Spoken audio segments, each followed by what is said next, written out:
Shalom dan selamat pagi kepada saudara-saudari sekalian.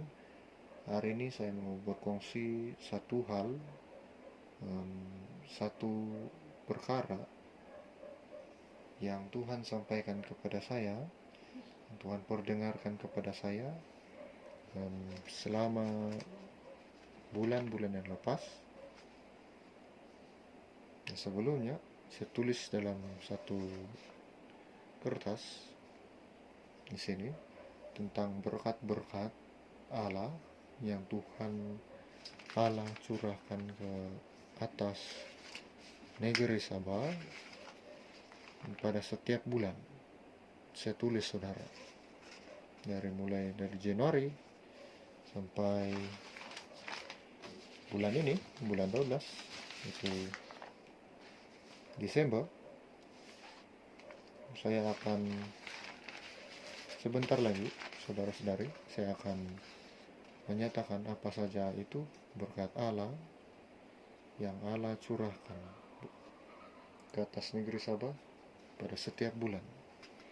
Pada bulan yang pertama, tahun 2020, tahun ini, setiap kali saya berdoa itu, Tuhan datang kepada saya di setiap awal bulan, itu satu hari bulan gitu. Dan ada juga sebelum bulan yang seterusnya, saya mendengarkan berkat Allah yang Allah curahkan ke atas Sabah itu, dia sudah perdengarkan kepada saya di ujung-ujung bulan Januari, seperti 28 hari bulan Januari, 3 hari sebelum bulan yang baru. Tuhan perdengarkan saya. Nah, ada juga berkat-berkat yang Allah sampaikan kepada saya pada bulan itu. Apa saja yang berkat Allah sampaikan kepada saya, ada beberapa yang saya tuliskan di dalam kertas ini, di atas kertas ini, menurut apa yang saya dengar daripada Allah yang Dia mau lakukan di atas Sabah, negeri Sabah ini. Jadi yang bulan pertama itu, Allah itu berbicara tentang mau memperbaharui segala sesuatu ke atas Sabah, negeri Sabah. Pada bulan Januari Dia berbicara kepada saya akan memperbaharui segala sesuatu ke atas Sabah. Dia mulai memperbaharui tentang sistem immigration negeri Sabah. Setelah itu memberkati negeri Sabah dengan kesehatan, infrastruktur kesehatan, penganugerahan penemuan-penemuan yang langka untuk penyakit-penyakit kanker dan untuk kesehatan ke anak-anak Sabah. Yang ketiga itu, dia berbicara tentang dia mau memberikan sinar harapan kepada ibu bapak, orang tua kita, tentang masa depan anak-anaknya, masa depan mereka masing-masing.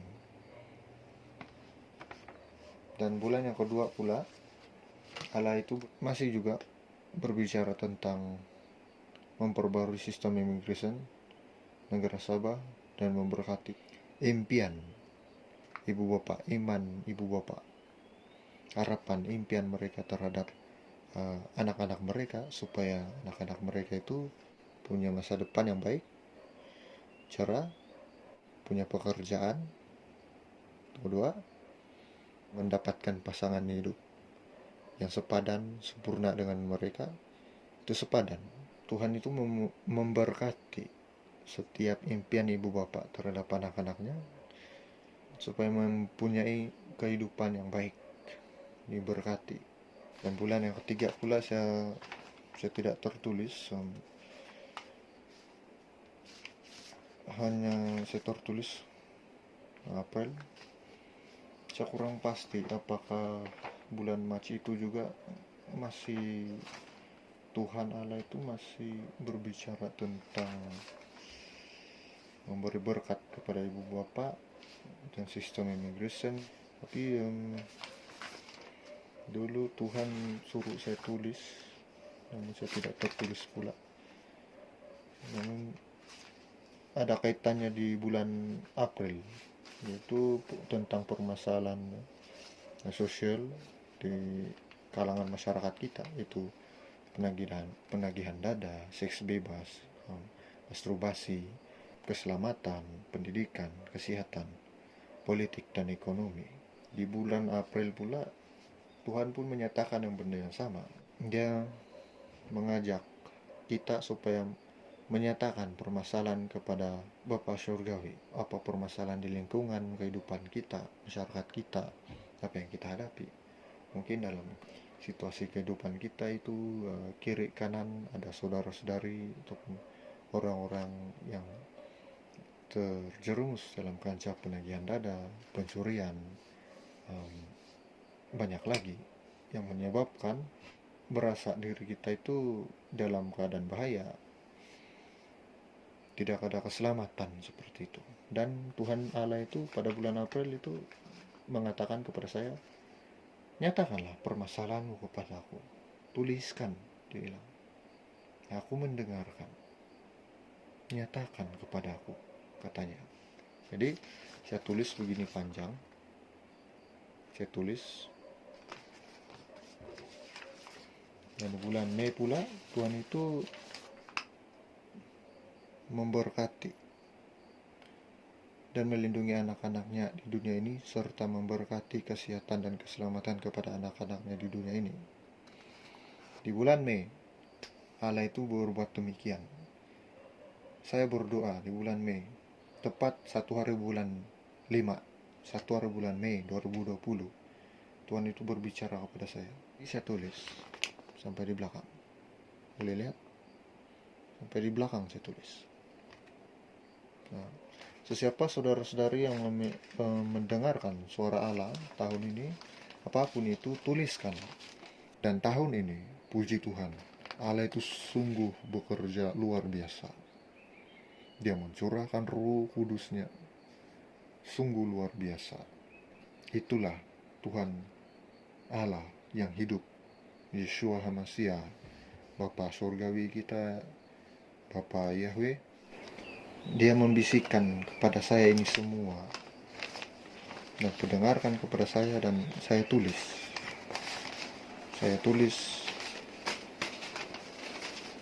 setiap apa yang dia ucapkan. Dan pada bulan Jun pula Allah itu berbicara tentang menyeru umatnya supaya mengumpulkan kekuatan, bersatu, berkumpul, mengumpulkan kekuatan menjadi perkasa. Dalam bulan Juni ini Tuhan itu mengajak umatnya supaya bersiap sedia, mengumpulkan kekuatan menjadi perkasa untuk menghadapi apa yang di depan dan apa yang akan mendatang pada hari-hari yang mendepan seterusnya, bulan-bulan yang mendepan dan seterusnya. Pada bulan 7 pula Allah itu berbicara tentang mendidik umatnya supaya dapat menilai dan belajar dalam memperjuangkan sesuatu. Seperti di Sabah ini, apa yang kita sedang hadapi itu adalah kita itu, rakyat Sabah, itu mau memperjuangkan hak kita, kebenaran kita, yang berbicara tentang ME 63 dan 20 perkara Sabah. Itu harus kita perjuangkan, karena tiada kesalahan dalam perjuangan itu. Bukan bermaksud saya ini mau berkempen ataupun berpolitik, namun itulah panggilan Tuhan perdengarkan kepada saya pada bulan 7 yang lalu. Saya tuliskan. Malah Tuhan juga mendidik umatnya supaya dapat menilai suatu perkara, belajar dalam memperjuangkan sesuatu itu, yaitu hak kita, terlebih lagi iman kita terhadap Kristus, kemenangan kita dalam Kristus, ya, hak kita anaknya yang dipilih, itu harus kita perjuangkan. Posisi kita sebagai anaknya sudah yang ditebus daripada dosa, daripada terus jatuh dalam dosa, terjerumus dalam dosa, dan dikekang, dikongkong, diikat oleh si gelap dosa-dosa. Itu harus kita nyatakan dalam Kristus aku sudah bebas. Engkau setan, tidak ada lagi kuasa ke atasku. Itu harus kamu declare, sebab itulah hak kamu dalam Kristus. Dan banyak lagi berbicara tentang iman pada bulan 7 yang lalu, Julai. Ini saja yang saya boleh ungkapkan. Dan kalau tentang menilai sesuatu perkara itu, terlebih lagi menilai seorang itu, Tuhan Allah itu sudah mengatakan bahwa Tuhan Allah itu sudah memberi kita kemampuan untuk dapat menilai seorang, dan nilailah seorang itu sesuai dengan kasih Allah. Dari cara dia berbicara, pembawaan dirinya, jangan takut untuk menegur orang, tegur. Beranikan diri untuk menegur orang gitu. Yang tua menegur yang muda menegur yang tua. Kalau yang muda menegur yang tua dan tua keras kepala, jangan begitu. Harus juga mendengarkan nasihat daripada orang-orang muda. Karena kadang-kadang orang tua juga salah mengajarkan anak-anak mereka, ataupun orang lain yang lebih muda daripada mereka itu salah. Jadi kalau anak-anak muda di luar sana yang punya mungkin ibu bapak yang mengajar kamu salah, ataupun orang-orang di sekeliling kamu mengajar kamu benda yang salah, jangan takut untuk menegur mereka, tegur. Kalau orang tua ditegur orang muda, atau terus orang tua dia keras kepala, jangan begitu. Anak muda pun begitu. Kalau ditegur orang tua, jangan pula keras kepala, melawan. Gitulah. Humble yourself. Rendahkan hatimu, terima yang baik. Kalau tidak baik, seperti Tony Daud pernah bilang, kalau pengajaran orang tua itu sudah salah, tidak sesuai dengan kamu, jangan melawan, diam saja, hormati dengan cara berdiam diri. Dan bulan Agustus pula, Tuhan Allah itu berbicara tentang dia mau kita supaya mendengarkan dia. Katanya di bulan Agustus yang lalu, dengarkanlah aku, lakukan apa yang aku perintahkan kepadamu. Jadi dalam kehidupan ini juga harus kita selalu mendengarkan dia, apa yang Allah ucapkan. Bulan Agustus itu yang lalu, dia mulai kepada bangsa kita, negara Sabah. Katanya kepada umatnya, bulan Agustus, dengarkanlah aku, lakukan apa yang aku perintahkan kepadamu. Apa yang Tuhan perintahkan kepadaku pada bulan Agustus itu, aku lakukan, aku turuti, aku tunaikan. Aku dengarkan dia, aku mengandalkan dia. Tuhan, aku mengandalkan engkau, Tuhan, berbicara. Pandulah jalanku. Dan bulan itu, dia pimpin saya sampai saat ini, mendengarkan dia. Dan pada bulan September, bulan 9 yang lalu, Tuhan itu mengajar pada kita supaya rajin bekerja dan tidak malas. Jangan mengandalkan apa yang kita ada, sampaikan kita tidak rajin melakukan pekerjaan, sesuatu pekerjaan itu. Di dalam mendapatkan satu kesenangan itu juga pun, kita itu harus rajin bekerja dan tidak malas. Di sini saya mengerti satu hal. Walaupun kita memiliki keselesaan hari ini, pada saat itu juga, dan hari ini, dan akan datang, pun Tuhan bilang, kamu harus rajin bekerja, tetap bekerja. Jangan kamu mendapatkan suatu kesenangan itu, keselesaan yang kamu perjuangkan selama ini untuk negara kamu ini, kamu mendapatkannya dan kamu itu tidak lagi bekerja. Kita itu kalau mendapatkan keselesaan pun harus bekerja, mencari makan, mencari rezeki untuk kehidupan kita dicukupkan. Dan kita, marilah kita berdoa, selalu berdoa dan minta kepada Tuhan itu yang mencukupkan, termasuk juga harta. Tuhan Allah bilang, pernah berbicara kepada saya melalui utusannya Philip Mantova dan Tony Daud. Tuhan itu boleh meletakkan atas tanganmu itu banyak harta, berapa banyak pun. Rumah kamu itu seperti istana raja, istana sultan, itu tidak masalah. Namun masalahnya di sana adalah hatimu. Nanti kalau terlampau banyak harta itu boleh menyesatkan, boleh menjatuhkan kamu jauh daripada Tuhan, menjauhkan kamu daripada Tuhan. Jadi memiliki harta itu tidak masalah, cuman seperti yang utusan Tuhan pernah cakap, yang Tuhan sampaikan melalui mereka, Philip Mantova, taruhlah kekang pada dagingmu, karena daging ini itu rapuh. Jadi harus diletakkan kekang. Harta itu boleh saja Tuhan letak di atas tangan kita itu sebanyak mana, sebanyak apapun. Emas setinggi gunung boleh. Namun kita itu masalahnya itu hati kita. Harus letak kekang pada daging kita. Minta saja. Seperti Tony Dodd bilang, yang mintalah secukupnya. Ya, secukupnya saja. Beli apa-apa pun cukup. Begitu. Dalam menjadi kaya, karena Kristus pun panggilan Kristus juga untuk membantu orang lain. Seperti perumpamaan. Apabila kau minta sama Tuhan, Tuhan harta yang mencukupkan, Tuhan berikan. Dia mencukupkan. Dan hartamu itu berlimpah-limpah. Nah, sebenarnya sana Tuhan memanggil kamu untuk menyalurkan kekayaanmu kepada orang lain juga. Walaupun kamu berdoa, Tuhan, aku hanya minta cukupkan. Kenapa hartaku ini dilebihkan olehmu? Sampaikan kamu berdoa seperti itu. Tuhan itu di sana memberi pengertian kepada kamu. Aku mau memanggil kamu menolong orang lain, susah.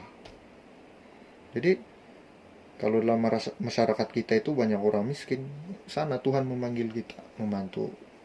Mulai dari seorang, engkau menyalurkan kekayaanmu kepada orang itu, memberi dia seperti bisnis untuk dikelola, diuruskan, pertanian seperti itu, menanam lada. Dan apabila kamu dapat membantunya, automatically keluarga orang yang kamu tolong itu tertolong sendiri. Dan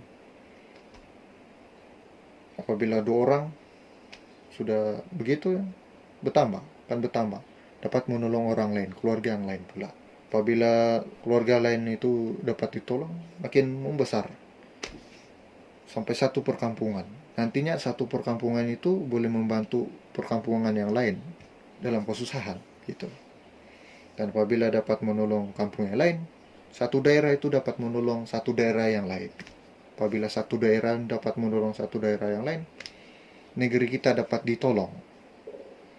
Dan apabila negeri kita dapat ditolong, kita mampu dapat menolong negeri yang lain. Apabila dapat menolong negeri yang lain, kita dapat membantu negara kita. Dan apabila kita dapat membantu negara kita, kita dapat membantu negara yang lain, bangsa yang lain. Karena seperti dalam doa Bapa kami, terjadilah kehendakmu di atas bumi seperti di dalam surga. Di dalam surga itu tiada orang miskin, tiada kesusahan. Kemiskinan dan kesusahan itu berasal daripada dosa, diakibatkan oleh dosa, oleh si setan dan iblis. Sebab tujuan utama setan dan iblis itu hanya mau menyiksa dan menjauhkan kita daripada Tuhan. Itulah objektif mereka. Dan untuk menghancurkan kita, yaitu gambar dan rupa Allah. Setan itu sungguh-sungguh membenci manusia, tidak pernah bilang mencintai seperti Kristus. Tidak ada itu semua penipuan. Semua mereka lakukan seperti yang mencintai kita, sepertinya memberi kita kesenangan. Semua itu sebenarnya mau memusnahkan kita. Nantinya mereka punya hak atas roh kita, jiwa kita.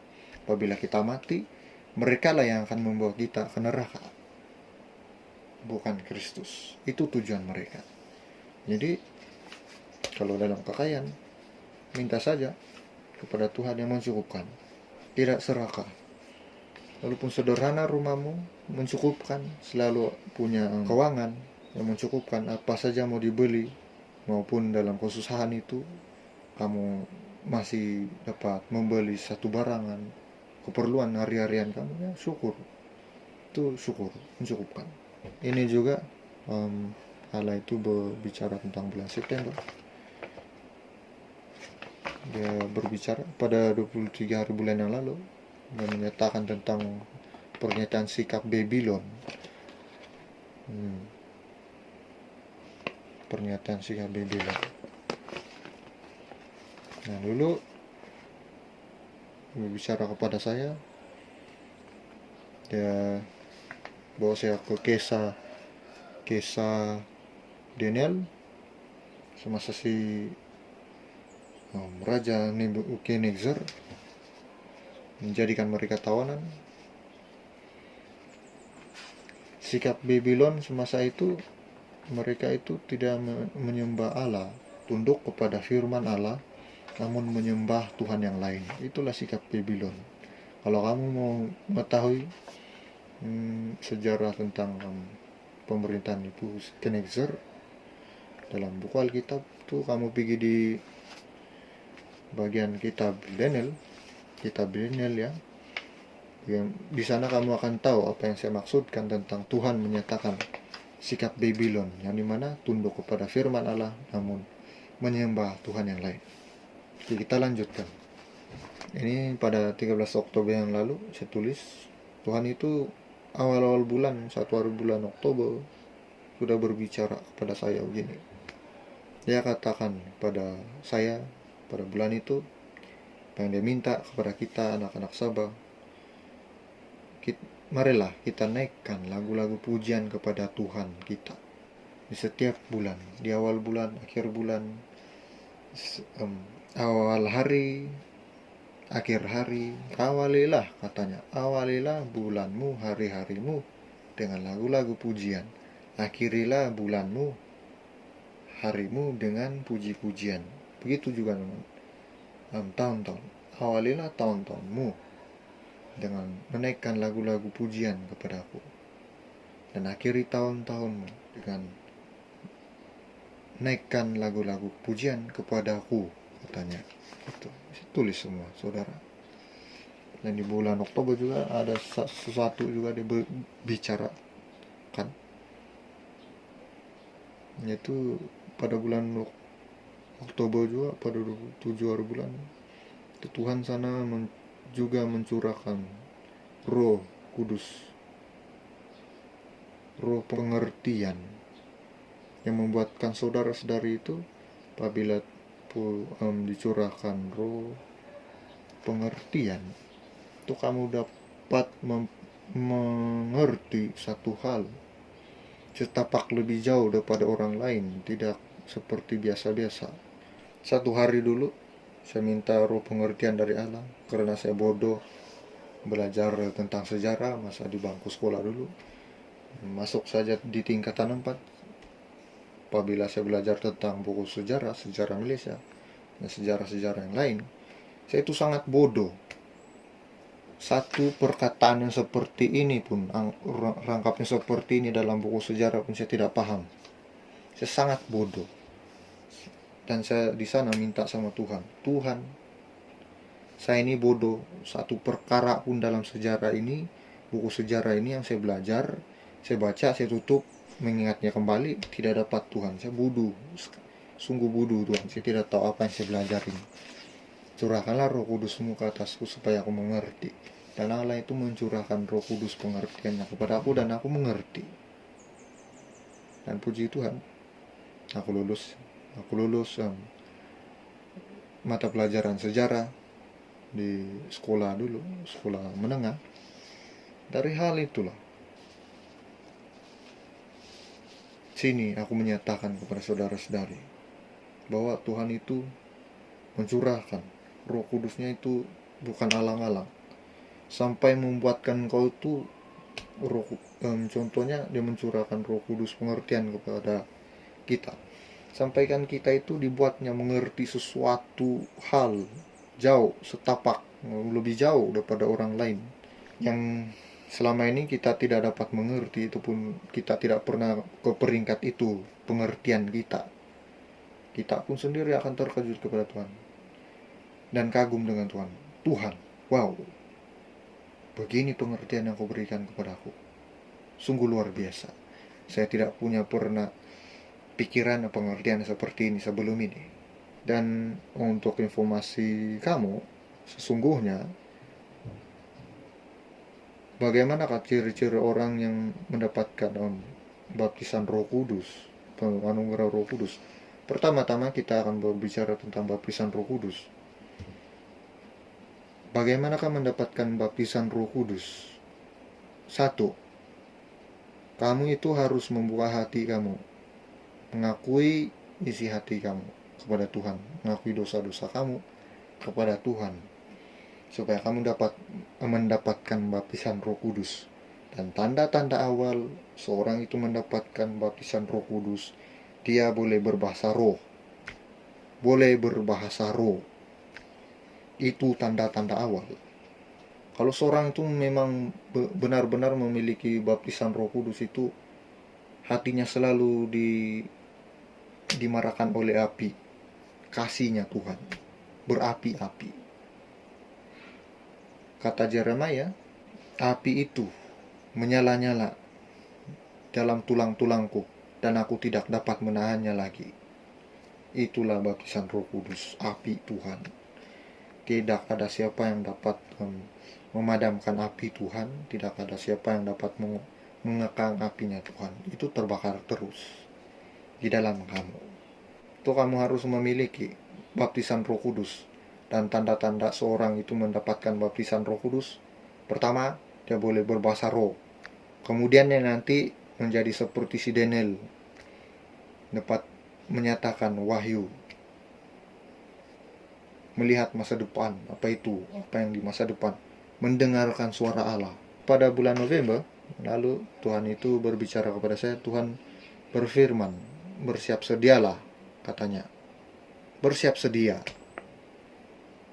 Dan saya itu, baik Tuhan, saya berdoa untuk bersiap sedia untuk apa hal sahaja pun itu. Bersiap sedialah, katanya.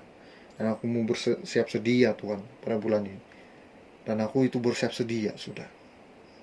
Walaupun menghadapi saat ini, menghadapi kuasa kongkongan daripada setan dan iblis, yaitu roh kemalasan, itu harus ditentang. Sampai bulan ini pun terasa, kok rasanya malas, itu harus. Sebab roh kemalasan ini juga adalah roh tujuh serakah, dan harus dipatahkan dalam nama Yesus Kristus, dalam kesedarannya, dengan kuasa Roh Kudusnya. Percaya, imanmu tidak dipermalukan Tuhan. Sebab iman kamu itu harus dibela. Kamu mampu membela iman kamu. Dan itulah, Tuhan itu sudah memberikan kemenangan iman kita dulu di kayu salib. Dan itu harus kita declare-kan, nyatakan. Dan harus setiap hari itu declare. Darah Kristus sudah menebus kita, dan kemenangan ada di dalam Dia, dan Dia telah menang atas dosa. Kita diberikan kemenangan, dan dalam Kristus kita hidup berkemenangan. Menyatakan kuasa darahnya, menyatakan kemenangan di dalam Kristus dalam kehidupan kita sehari-hari. Dan apabila ada intimidasi roh jahat itu, nyatakan, sudah menang dalam Kristus, kenapa masih mengganggu? Begitu. Berjuang. Dan pada bulan 12 ini, bulan Desember, Tuhan itu mengajak saya untuk berpuasa. Dia mau mengajak saudara-saudari untuk berpuasa. Katanya, berpuasalah kamu, anak-anakku, bilang. Tuhan membawa rakyat Sabah itu berpuasa. Berpuasalah, bilang. Inilah saya sekarang melakukan puasa. Ya makan sederhana, minum sederhana, tidak terlampau kenyang gitu. Apapun pekerjaan itu ya, buat dengan sungguh-sungguh, namun tetap saja bersederhana. Oke, itu saja hari ini perkongsian saya, saudara-saudari, tentang berkat-berkat Allah pada setiap bulan. Begini tebal saya tulis. Kalau ada apa-apa yang Tuhan beritahukan kepada saudara-saudari setiap hari ataupun bulan-bulan yang lepas, jangan lupa tuliskan itu. Apa yang Tuhan beritahukan kepada saudara-saudari itu memang benar-benar terjadi. Dan Tuhan, apa yang Tuhan beritahukan kepada saya pada bulan yang pertama dulu, ini akan menjadi blueprint itu seperti macam apa ya, guide, tanda, seperti tuntunan begitu. Ini akan menjadi tuntunan bangsamu, dia bilang, blueprint kepada bangsamu setiap bulan tahun-tahun yang akan mendatang, bilang. Dan apabila masanya, Tuhan bilang, aku mau mengubah jalan kamu, blueprint kamu kepada yang baru. Dia akan mengubah. Dia saja yang dapat mengubah, bukan saya. Saya tidak dapat mengarang cerita sembarang di dalam nama Tuhan, memakai nama Tuhan, itu saya tidak dapat.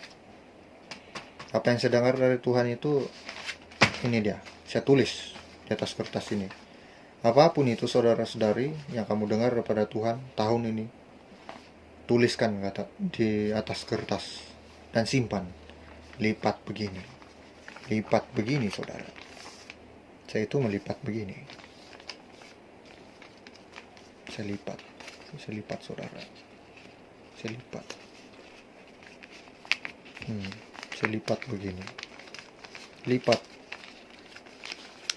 dan simpan dalam satu bag ataupun di mana-mana, diselitkan di buku Alkitab kamu, silakan terpulang kepada saudara, mengikut keselesaan saudara-saudari sekalian, itu tidak ada halangan. Saya lipat begini saudara. Mau simpan di mana, terpulang saudara.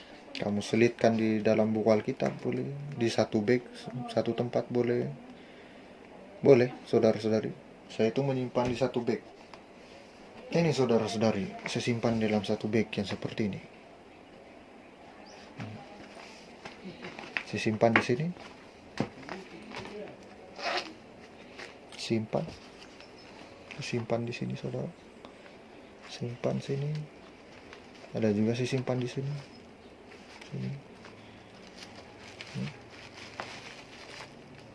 Oh, ini yang doa-doa saya sebelum ini tentang saudara-saudari saya, sahabat-sahabat saya.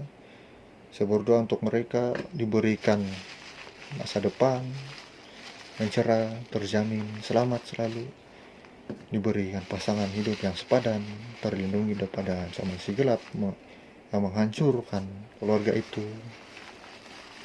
Ada juga saya doa yang lain gini. Gitu saya doa. Mereka itu saya doakan supaya mendapatkan pekerjaan, diberikan pekerjaan, ya, baik kehidupan, sehat selalu. Gitu saya doakan, saya tuliskan, saya simpan di sini. Apabila saya mendapati suatu kawan saya itu sakit, saya tuliskan surat untuk dia disembuhkan Tuhan, saya bilang, saya tulis begitu. Buat sedemikian, semua akan terjadi. Saya lipat begini saudara.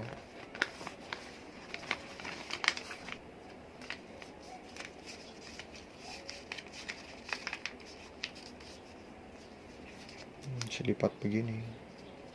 Yang selalu ini.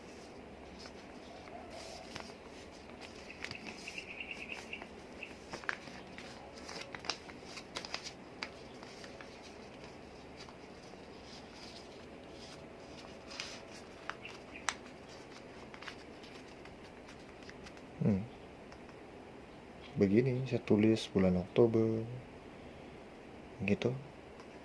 Oke, terima kasih. Itu saja perkongsian saya hari ini. Terima kasih ya yang menonton.